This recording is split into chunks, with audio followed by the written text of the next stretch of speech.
Buenas tardes, amigos y amigas de la Mula. Hoy estamos en una nueva mesa mulera con los constitucionalistas doctores César Landa y Pedro Grandes.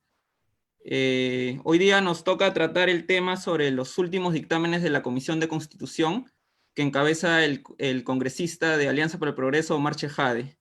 Los dos dictámenes tienen que ver con el impedimento de postular a los cargos públicos y la eliminación de la inmunidad parlamentaria, ¿no? Son ciertas variaciones que se le han hecho a la Constitución que van a ser claves para futuras postulaciones, sobre todo porque ahora vence la legislatura de esta temporada, el 5 de julio, entonces mañana va a haber un pleno que seguramente vamos a tocar el tema, o van a tocar en el pleno el tema del impedimento para postular a cargos públicos.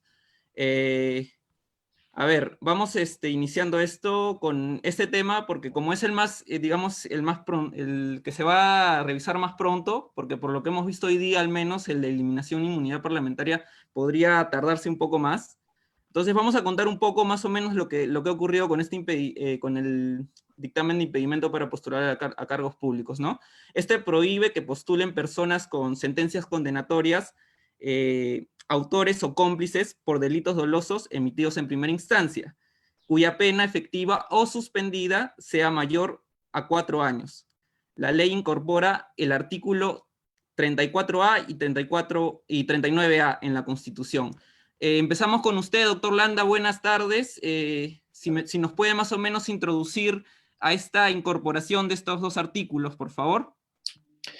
Bien, la Constitución es el marco de referencia jurídica obligatoria para establecer la parte orgánica de la Constitución referida a los poderes públicos y a su conformación y composición, como también a la parte referida a la parte dogmática de los derechos fundamentales, donde están los derechos políticos, ¿no? De la Constitución. Y ciertamente hay una tercera parte que es la parte económica de la Constitución. Estos artículos que han sido aprobados en la Comisión de Constitución están referidos a la parte dogmática de los derechos políticos de la persona, donde se garantiza en el artículo 31 el derecho a sufragar, el derecho a participar en la vida pública, pero también se establecen algunos requisitos o impedimentos, incluso en algunos casos, como el artículo 33, sobre el ejercicio de la ciudadanía se suspende por resolución judicial de interdicción, por sentencia con pena privativa de libertad, por sentencia con inhabilitación de los derechos políticos. Y también el artículo 34 establece que las Fuerzas Armadas, la policía tiene derecho de voto y participar, pero no derecho a ser elegidos, ¿no es cierto? Y en ese sentido, se añade en este dispositivo que los candidatos o las personas, ¿no?, que han tenido una sentencia condenatoria de primer grado, ¿no?, con una pena sobre un hecho ilícito doloso no mayor de 4 años, estarían impedidas de postular. Entonces yo creo que como hay una limitación a un derecho, siempre es importante hacer lo que se conoce como un test de razonabilidad y proporcionalidad, porque en este caso se estaría restringiendo y habría que ver si de manera legítima, desde el punto de vista objetivo, se establece esa limitación a la participación política, que es el derecho que se estaría restringiendo.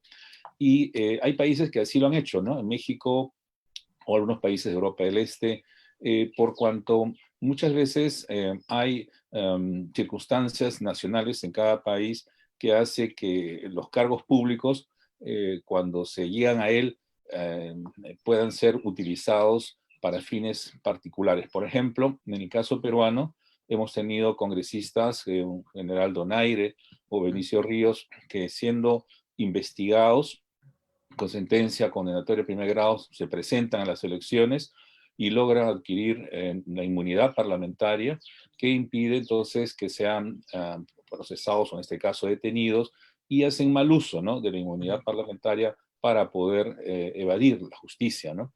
Eso por un lado. Y por otro lado también el hecho de que haya muchos candidatos que quieren representar a su región, su circunscripción, pero que más bien traen una serie de procesos judiciales, muchas veces por asumir cargos públicos locales, seguramente de alcaldes, ¿no?, acusados por malversación, peculado, etcétera, ¿no?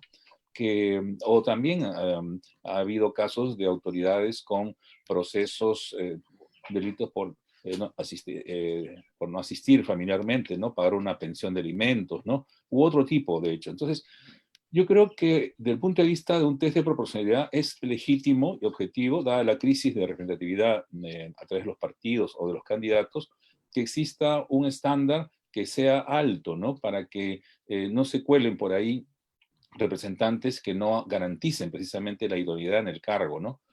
Más allá de los requisitos estrictamente legales, creo que este requisito constitucional debería ser de que puedan ejercer la profesión o actividad que requieran en el sector privado o cualquier otro cargo público.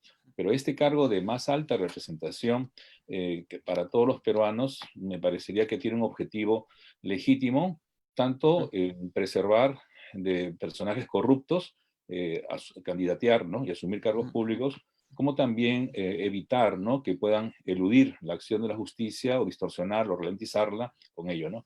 Ahora, la medida de impedir la postulación al Congreso, entendería que es cargos públicos también a la presidencia, ¿no? Porque sería algo razonable.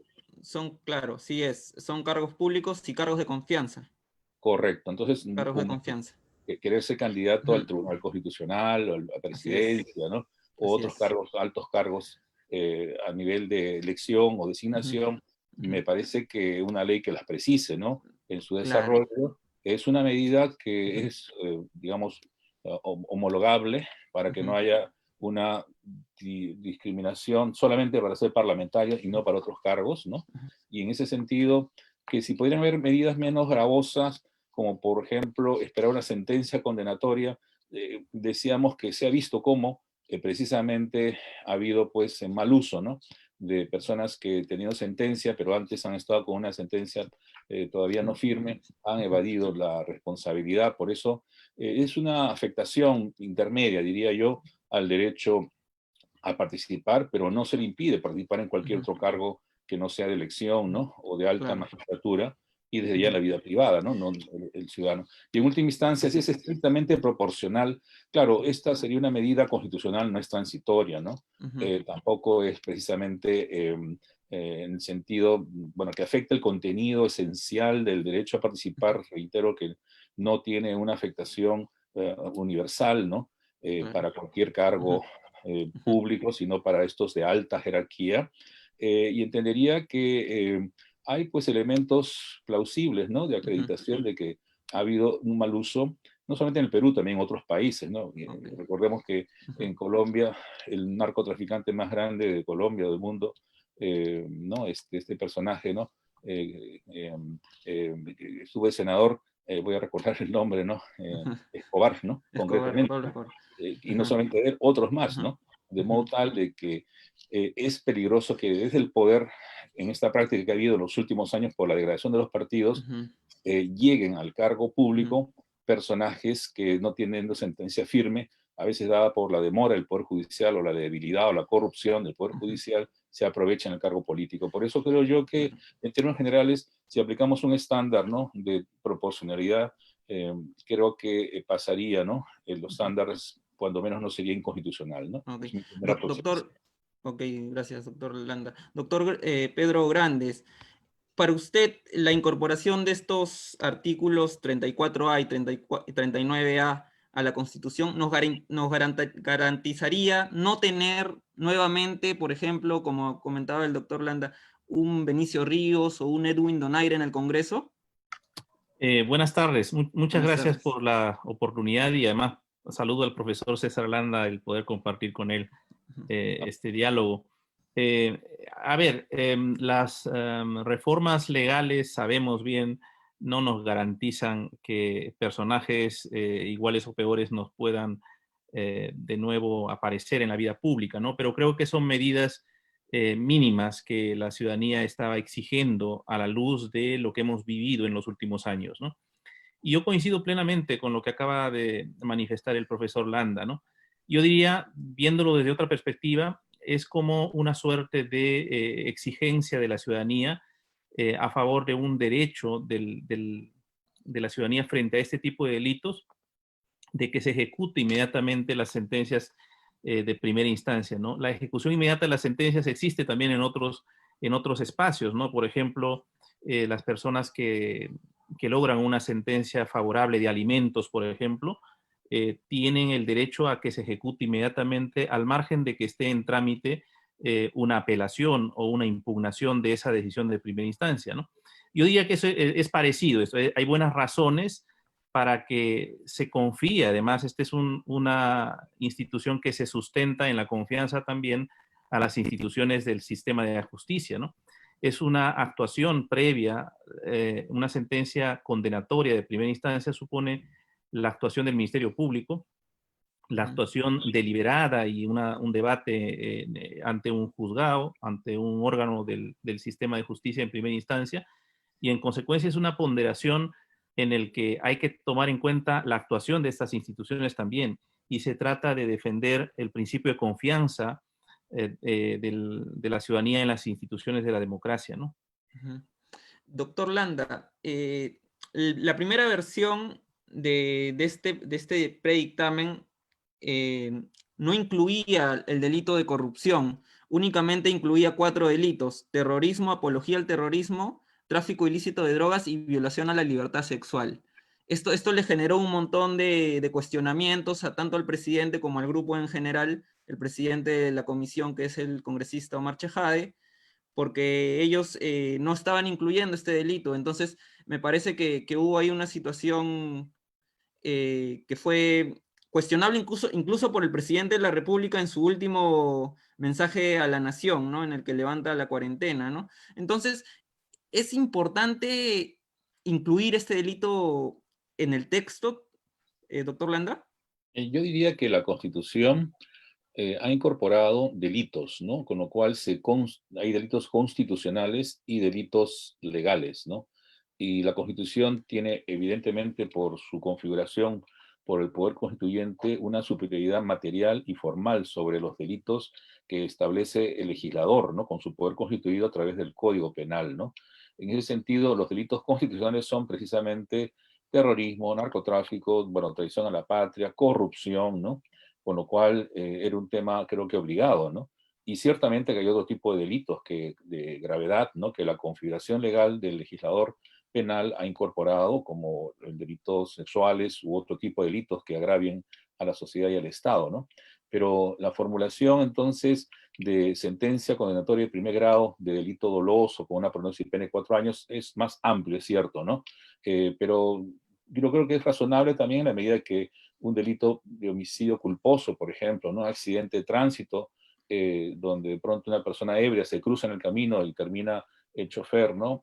Digamos, produciendo la muerte, ¿no? Claro, digamos que no hay una culpa, ¿no? Pero una responsabilidad objetiva, ¿no? Que da lugar a una responsabilidad penal, pero que no debería estar entonces incorporada como se ha quedado en la fórmula final de delitos dolosos, ¿no? Con lo cual yo creo que la incorporación definitivamente del delito de corrupción, en el sentido no de la pequeña corrupción, ¿no? Sino de la gran corrupción de organizaciones criminales, ¿no? Para delinquir del Estado, me parece que es una configuración adecuada que estaba pendiente, ¿no? Doctor Grandes, bajo la misma lógica, ¿no? Sí, Digamos, era entendible este cuestionamiento a la comisión por omitir esta implementación del delito. sí, sí, efectivamente yo tuve ocasión de leer los fundamentos que intentaban justificar la deliberada exclusión de los delitos de corrupción, ¿no? Porque la fórmula anterior solo incluía, si no mal recuerdo, terrorismo, narcotráfico, lavado de activos y violación de menores, ¿no? Y claro, los argumentos eran por demás contradictorios en sí mismos, ¿no? Porque una parte, por ejemplo, de la fundamentación venía a decir que el Poder Judicial y las instituciones de la justicia en general no son fiables y en consecuencia hay que permitir que los corruptos con sentencia condenatoria también puedan postular, ¿no? Casi explícitamente lo venían a decir así, ¿no? Yo creo que es más coherente pensar que si la limitación se va a hacer porque hay una condena, un reproche penal por delitos dolosos, ¿no? Tiene que generalizarse, ¿no? no habrían, digamos, forma de justificar algunos delitos sí y otros no, ¿no? Me parece que a nivel constitucional se pide también una mínima coherencia a la hora de establecer las limitaciones, ¿no? Y las razones para la limitación me parece que son similares en todos los casos, es decir, se trata de alejar en la mayor medida posible a elementos que tienen sospecha fuerte. Por lo menos hay que aceptar que tienen sospecha fuerte porque tienen condena en primera instancia, ¿no? No hay una presunción de inocencia como si nada hubiera pasado, digamos, ¿no? Porque si eso fuera así, entonces estaríamos diciendo que el sistema de justicia funciona tan mal que una persona con condena en primera instancia es lo mismo que un ciudadano que está caminando por la calle, ¿no? Y eso sabemos que no es así, o no debiera ser así. Lo que hay que hacer en todo caso es ver que las garantías del sistema de justicia se cumplan plenamente en cada caso, ¿no? Ujú. Doctor Landa, abogados penalistas han cuestionado o al menos han hecho hincapié en el tema del rango de años, ¿no?, permitidos para poder postular. Ellos indican que se estaría dejando sentencias, por ejemplo, el delito por corrupción, que sean menores a 4 años, y podría gente que ha sido condenada a delitos de corrupción. Por ejemplo, le pongo hace un poco un caso sonado hace poco, Humberto Acuña, que es congresista actualmente y ha sido condenado, pero que estaría habilitado, por ejemplo, para postular, si es que se aprueba esta reforma, estaría habilitado para postular otro cargo público saliendo del Congreso. Entonces, ¿se estaría dejando, digamos, o habría un vacío en estas sentencias de repente por corrupción que son menores a 4 años, doctor Landa? Bueno, en ese examen de racionalidad y proporcionalidad señalaba que la medida menos gravosa podía ser precisamente aquellas que estén con condena no firme, sino condena de primer grado, ¿no? Para delitos mayores de 4 años, ¿no? Y claro, eso entendía que era, por un lado, una restricción intermedia, ¿no? El derecho de participar, pero por otro lado también podríamos decir que hay ese margen, ¿no? En el cual personas que teniendo una sentencia de primer grado, que hayan cometido delitos, pero que la pena tenga digamos, un tiempo inferior a 4 años, estarían dentro de ese margen de posibilidad de postular. Yo diría que se estaría descartando a la mayoría de casos graves, ¿no? Porque los delitos también están en función de su magnitud, ¿no? Un delito que no es grave, que tiene hasta 4 años, podría tener medidas compensatorias, ¿no? Por ejemplo, trabajos comunitarios, de acuerdo al Código Penal, ¿no? Y otro tipo de medidas. Es decir, yo creo que el tiempo también de la sanción inicial está en función de la magnitud del agravio cometido, ¿no? Y es cierto, ¿no? Hay delitos que pueden cometer cualquier funcionario público, ¿no? Una coima, ¿no? De qué magnitud, ¿no? Y por tanto, qué tipo de sanción tendrán. Entonces, lo que se está buscando es sancionar a la gran corrupción, ¿no? Es decir, a los delitos, sobre todo de organizaciones criminales que han copado al Estado y que esas merecen penas y sanciones mayores a 4 años, ¿no? Y con la condena firme incluso de inhabilitación política, ¿no? De modo tal que se ha dejado ese margen que, claro, puede ser discutible, pero para efectos de un costo-beneficio de lo que significaría mejorar por lo menos del estado en el cual nos han dejado el sistema democrático, las organizaciones políticas y el manejo parlamentario en los últimos años, creo que es un avance, si no al 100%, en buena medida que resulta siendo saludable y en ese sentido constitucional, ¿no? ¿No hay una contradicción respecto a la prisión suspendida y el rango de tiempo digamos, que se toma en la ley? Es que en el ámbito penal, aunque no es especialidad, cuando hay penas que no son mayores de 4 años, se puede suspender digamos, la medida limitativa y establecer medidas pecuniarias o de restricción, ¿no? Limitativas, ¿no? De impedimento de Ujú. salida, registros, con lo cual son medidas paralelas. Claro, dentro de ellas no está, de acuerdo a esta reforma, el que pueda no postular a un cargo público. Y ese es, claro, un tema, ¿no? Que está en discusión, pero como reitero, la sanción penal lo que busca en tanto exista más de 4 años está en función de la gravedad que ha producido para la sociedad y para el Estado, ¿no? Y sanciones menores de 4 años, por más que este personaje pueda ser público, haya sido incluso parlamentario, lo sea, tiene una dimensión menor que no es que no sea un hecho ilícito, sino que esta tiene un agravio a la sociedad, pero que siendo menor no lo inhabilita para poder postular. Ahora, desde ya que pueda postular, no significa que vaya a ser electo, ¿no? Porque teniendo ya el estigma, ¿no?, de tener una sentencia condenatoria en primer grado, pero con una pena menor a 4 años, yo creo que electoralmente habrá una carga y un peso político importante en que la ciudadanía bien informada, ¿no?, y con una, digamos, publicidad y propaganda, ¿no?, suficientemente constitucional, cívica y ética para no votar por personas que están en esas circunstancias, inclusive, ¿no?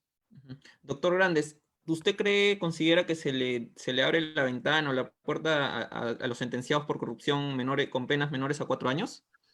En este punto yo coincido de nuevo con el profesor Landa, porque además los 4 años en nuestra legislación procesal penal también es un parámetro incluso para el tema de la prisión preventiva, ¿no?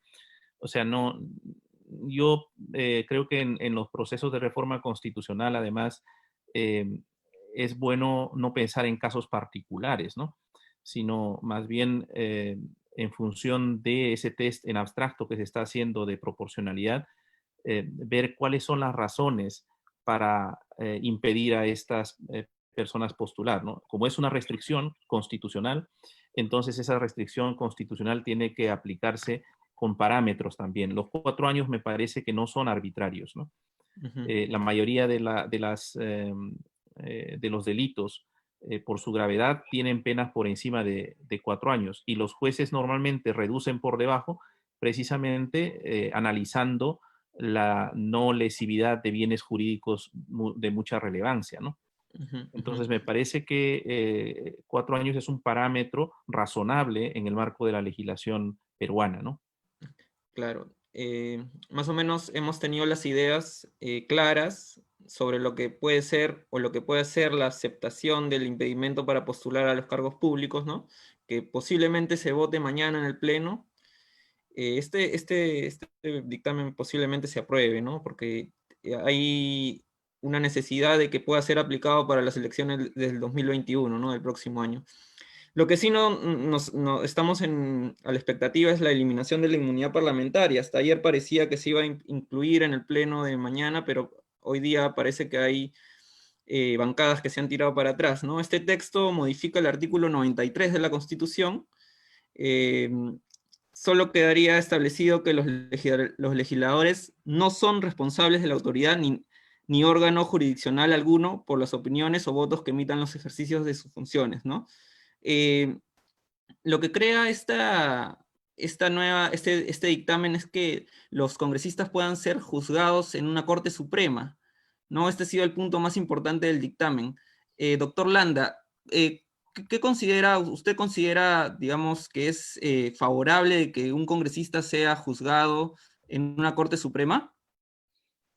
Nuevamente diría, ¿no?, que la inmunidad parlamentaria ha sido mal utilizada en los últimos periodos parlamentarios para evadir la justicia de personajes procesados, investigados, procesados, incluso condenados, con la anuencia de mayorías parlamentarias áulicas de la corrupción en última instancia, al impedir, ¿no?, que sean sometidos a la acción de la investigación o procesamiento o captura inclusive, ¿no? En ese sentido, haber modificado el artículo 93 para eliminar la inmunidad parlamentaria de proceso y de arresto es una demanda ciudadana, ciertamente, y esto, digamos, no va en contra de estándares democráticos, sea regionales o internacionales, porque en muchos países esto ya no se aplica, ¿no?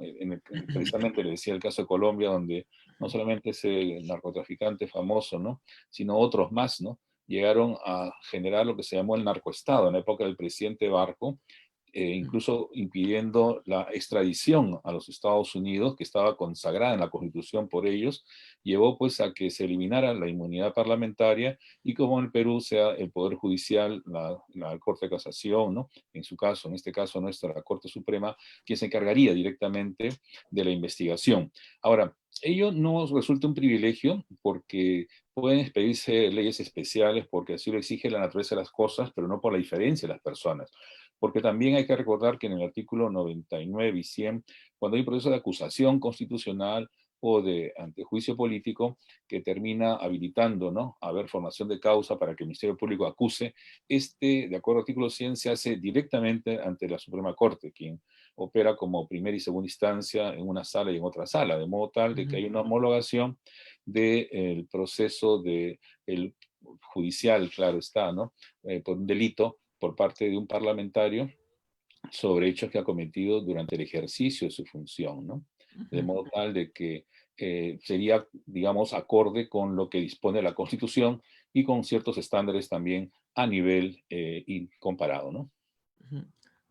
Doctor Grandes, lo mismo, ¿no? Referido a la inmunidad, Sí, la implementación de que sean juzgados en una Corte Suprema. sí, en realidad, como bien usted ha precisado al comienzo, la reforma aquí se refiere a dos aspectos, ¿no? La eliminación de la inmunidad de arresto y de proceso. Y por otro lado, digamos así, se mantiene un fuero especial, ¿no? Pero ese fuero especial en nuestro caso ha existido y existe para altos funcionarios en general, magistrados del Tribunal Constitucional, jueces de la Corte Suprema, fiscales supremos, tienen una suerte de fuero específico que los juzga, ¿no? Eh, me parece además que, dado que se trata de altos funcionarios como los congresistas, parece hasta de interés que la ciudadanía también pueda seguir esos procesos con las máximas garantías en una instancia como la Corte Suprema.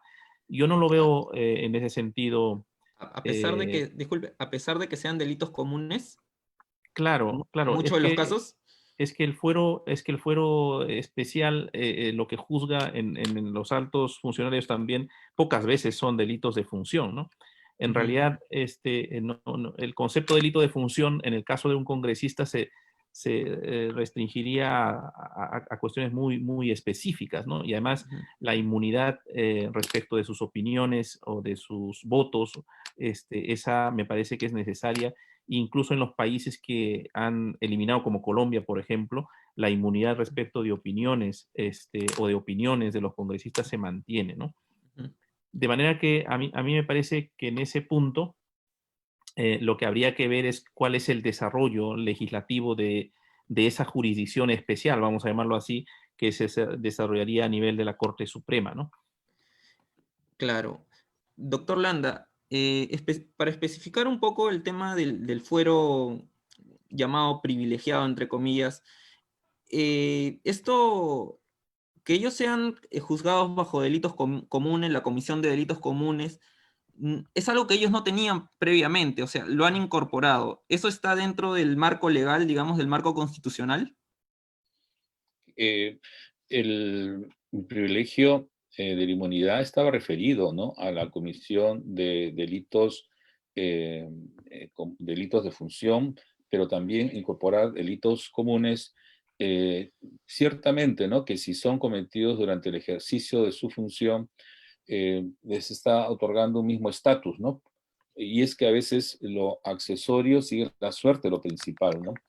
Ujú, En este caso, su estatus de congresista, representante de la nación, como dice el artículo 93, apareja, ¿no?, que tenga un proceso y un juzgamiento con garantías de debido proceso en este fuero especial de la Corte Suprema para delitos que hayan cometido, sean, claro, los de función, pero también para los delitos comunes, ¿no? ujú, Eh, es, digamos, ciertas garantías que ocurren en diferentes estados democráticos, donde muchas veces los jefes de Estado o las altas magistraturas tienen este privilegio de fuero especial en altas cortes, ¿no? En ujú. las altas cortes, ¿no? El cuestionamiento iba porque usted había referido a la demanda popular y la demanda popular era que el congresista sea juzgado como un individuo común, ¿no? Y bajo esta Claro. forma no lo estaría haciendo, ¿o sí? El artículo 2 de la Constitución, inciso 2, dice que todos son iguales ante la ley, ¿no? Y que no se puede discriminar por razón de sexo, idioma, ni ninguna otra razón. Y con Ujú, lo cual, por un lado, es cierto lo que dice la demanda popular, pero por otro lado, la Constitución también establece en su artículo 103 que pueden expedirse leyes especiales porque así ujú, lo exige la naturaleza de las cosas, ujú, pero no por la diferencia entre las personas. Entonces, la ujú, naturaleza de la función pública de altas magistraturas es cierto que también que la somete no solamente a la observación, la crítica, y sino también la acción ciudadana en contra de esas autoridades, pudieron tener fundamento o no fundamento. Quiero decir, ¿no? Usted puede ver, por ejemplo, a los presidentes de la República, más claramente nuestro régimen, se les acusa de hechos que pueden ser o que no son tampoco, o que son a veces fake news, ¿no? Noticias falsas, ¿no? Es decir, hay todo tipo de acusación porque el personaje público está sujeto, todo cargo trae su carga. En este caso, el cargo público es sujeto de mayor observación, cuestionamiento, y en un proceso electoral donde hay personas que han perdido las elecciones, como ocurrió el 2016, lo primero que se hace es empezar a investigar a quien ganó para efectos de encontrar lo que siempre seguramente habrá, ¿no? Alguna mala gestión o de pronto también alguna gestión que ha digamos, favorecido a una persona o burlado la ley, o de pronto se habría cometido una infracción, incluso no solamente administrativa, sino ilícita. Pero también puede haber acusaciones desde ya que solamente son acusaciones que se pueden archivar y nuevamente se vuelven a acusar, ¿no? Y se vuelve a archivar, como ocurre también, ¿no? Entonces hay todo ese panorama. Por eso creo yo que el hecho de que haya un foro especial podría haber un mayor cuidado y estar no sometidos a veces también a la presión ciudadana o mediática, ¿no? Si bien el artículo 138 dice la potestad de administrar justicia emana del pueblo, claro, esta se hace a través de leyes, a través de instancias, ¿no? Que son jurídicas, ¿no? De modo tal que hay que saber combinar esos dos factores, y creo que la Corte Suprema puede ser esa sala, la instancia adecuada para poder equilibrar, ¿no? Entre la legitimidad popular de un proceso, ¿no? Frente a altas autoridades que han recibido el voto popular, y el derecho a un proceso justo con garantías de imparcialidad, neutralidad y debido proceso, ¿no? Doctor Grandes, usted considera que este nuevo fuero está eliminando la inmunidad parlamentaria con sus letras, digamos así? A ver, la inmunidad lo está sacando de la Constitución el Congreso mismo, ¿no? Hay una reforma en ese sentido. Y yo no lo vería como un fuero de privilegio el ir a la Corte Suprema, ¿no? Veamos, por ejemplo, el caso de los cuellos blancos del puerto, cuando se refiere al caso Inostroza, por ejemplo, magistrados que tienen ese nivel están siendo en este momento procesados a nivel de la Corte Suprema. En algunos casos han habido incluso autoridades, como me acuerdo yo en el tiempo de la presidencia del juez San Martín, por ejemplo, en el Poder Judicial, el alcalde Moyehuanca, por ejemplo, que venía de Espinar en Cusco, y que se tuvo que trasladar la competencia para darle garantías de juzgamiento, ¿no? Han ocurrido también en el caso también Arlet Contreras, traslado de competencia, precisamente por las presiones que se generaban en las zonas donde muchas veces los jueces son en su mayoría provisionales, por ejemplo. Entonces, en esa medida, incluso yo diría que ante la mirada ciudadana y la vigilancia que hay siempre más atenta a nivel de Corte Suprema, podemos asistir o debiéramos asistir a procesos más rigurosos, ¿no? Con magistrados que tienen más experiencia, y que en consecuencia el poder de un congresista no vaya a avasallar la jurisdicción de una corte superior en un departamento alejado del país, por ejemplo, ¿no? De manera que yo no lo veo, repito, como un fuero de privilegio, sino más bien lo veo como la configuración constitucional de una jurisdicción especializada para este tipo de personas que tienen altos cargos, ¿no? Ahora, Antes seguramente no era necesario pensarlo y decirlo explícitamente en la Constitución, porque había el Instituto de la Inmunidad, ¿no? claro. Precisamente el periodista César Romero recordó que la intervención de la Corte Suprema en delitos comunes cometidos por congresistas ya se había eliminado en el 2004 con el nuevo Código Procesal Penal. Entonces, prácticamente, ¿estaríamos regresando a la misma figura, doctor Landa? Definitivamente, si se está incorporando, ¿no? Para todo delito, y no solamente delitos en el ejercicio de su función, claro, esta eliminación estaría siendo nuevamente incorporada, ¿no? Dentro de lo que son las sanciones, los procesamientos, juzgamientos y sanciones para todo tipo de delito, ¿no? Incluso los delitos comunes, ¿no? Claro, hay que entender de que un personaje electo, ¿no?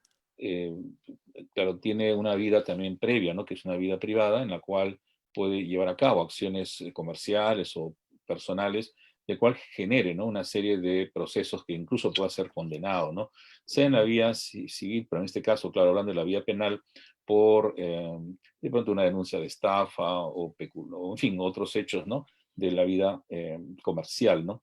Y ciertamente puede generar a partir de su posicionamiento, ¿no?, como personaje que no tiene un cargo público todavía, o que ha tenido un cargo público y deja de tener un cargo público, cierta cuestionamiento, ¿no? Incluso a nivel económico, comercial, y entendería que si bien en estricto, ¿no?, este fuero especial debería ceñirse en el ámbito de los delitos cometidos en ejercicio de su función, personajes que viven de la vida pública, de la vida política toda su carrera, no siempre tienen cargos públicos, y cuando no están en el cargo público, también pueden ser objeto de controversias judiciales que pudieran ser ciertas o de pronto probables o plausibles, ¿no? De veracidad o no, y pueden ser entonces también, digamos, garantizar, ¿no?, que su procesamiento no esté, pues, es ajeno a las circunstancias que tiene cuando es procesado, que es tener este fuero privilegiado en la Suprema, ¿no? Que es una garantía que, como digo, existe también en otros países, ¿no?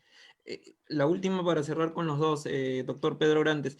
Doctor, ¿cuál hubiese sido la diferencia entre que los congresistas hubiesen sido juzgados en un fuero de primera instancia, digamos, al que indica el predictamen, que es una Corte Suprema? ¿Cuál es la diferencia? ¿Cuál hubiese sido la diferencia? Para mí. Sí, sí. Bueno, en el marco, por ejemplo, de la actual regulación procesal, aunque no es tampoco mi especialidad del proceso penal, pero lo que sabemos es que en la propia Corte Suprema se establecen las dos instancias. Hay un juez penal, hay un juez supremo instructor, ¿no? Yo reitero que yo quitaría el apelativo que ha puesto nuestro amigo César Romero de que es una jurisdicción de privilegio. Tendríamos que Ujú, exigir como ciudadanos de que no signifique ninguna jurisdicción de privilegio. No es ese el sentido de darle competencia, es trasladarle la competencia a la Corte Suprema. En consecuencia, deberíamos tener procesos más organizados, más rigurosos, más transparentes, tal vez trasladando incluso la experiencia que está poniendo en práctica la actual presidencia en el Tribunal Constitucional, por ejemplo, es decir, para estos tipos de casos y dada la connotación que tienen, ¿no?, los personajes involucrados, hacer audiencias públicas abiertas, ¿no?, y que la ciudadanía participe, ¿no? Eso me parece que debería alejar toda sospecha. Me parecería a mí que si hay una sospecha de que en la Corte Suprema va a haber un tratamiento diferenciado, la propia Corte Suprema debería salir a esclarecer de que eso no va a ocurrir, ¿no? Porque no tenemos por qué sospechar de que se va a hacer algún procedimiento de privilegio o con algún tratamiento diferenciado que no tenga un ciudadano común y corriente en un proceso cualquiera, ¿no? Entonces yo creo que la Corte Suprema ha demostrado, no olvidemos que la sentencia emblemática al expresidente Fujimori se ha hecho y se ha tramitado íntegramente a nivel de la Corte Suprema, ¿no? Los mandatos de detención en los procesos contra la corrupción que está emitiendo el juez de instrucción, por ejemplo, Julca, me parece que es su apellido, este, se ve todos los días y está actuando, creo yo, con responsabilidad, transparencia, rigor, ¿no? Y entonces es una oportunidad también para la Corte Suprema, creo yo, para legitimarse ante la ciudadanía, ¿no? ujú. Doctor Landa, lo mismo. ¿Cuál sería la diferencia entre, digamos, una Corte común o de primera instancia con la que han elegido, una Corte Suprema? Yo diría que la Corte Suprema es una corte vértice que está en la cabeza de todo el sistema judicial y que tiene una función, por un lado, de establecer la decisión última, ¿no?, en materia penal, en este caso, como última instancia, pero también establecer lo que se llama políticas jurisdiccionales en cuanto a través de la casación, ¿no?, o interpretar, llenar los vacíos, ¿no? Y junto con esa función, digamos, de interpretar el derecho y casar, también se le asigna la función de juzgar y condenar, de ser el caso, en esta alta instancia, esta corte de vértice, a las altas magistraturas, como existen los sistemas constitucionales, ¿no? que permite que exista una mayor transparencia, porque no se juzga ahí todos los días a miles de procesados, como ocurre en un juzgado de primera instancia, ¿no? Y existe la publicidad, y en consecuencia hay un mayor control, y si hay un mayor control, hay una mayor responsabilidad y eventualmente sanción de la opinión pública o lo que corresponda, ¿no? Como fue el caso que mencionó el doctor Pedro Grande, el caso Fujimori, ¿no? Que hubo una atención pública, una transmisión, y en ese sentido creo que comparando, ¿no? Con un juzgado penal que cumple una función legal de investigar, bueno, procesar, ¿no? Hay pues una diferencia significativa para estos casos de gran corrupción que puedan haber ocurrido por parte de estas magistraturas que tienen este foro especial, ¿no? Está bien. Yo les agradezco a los dos doctores, Pedro Grande, César Landa, por haber compartido con nosotros estos minutos para poder explicar estos temas. Y hasta la próxima oportunidad. Muchas gracias a todos los Gracias. muleros, muleras que nos han acompañado en esta transmisión. Será hasta una próxima oportunidad. Muchas gracias. Muchas gracias. Hasta pronto. Hasta pronto.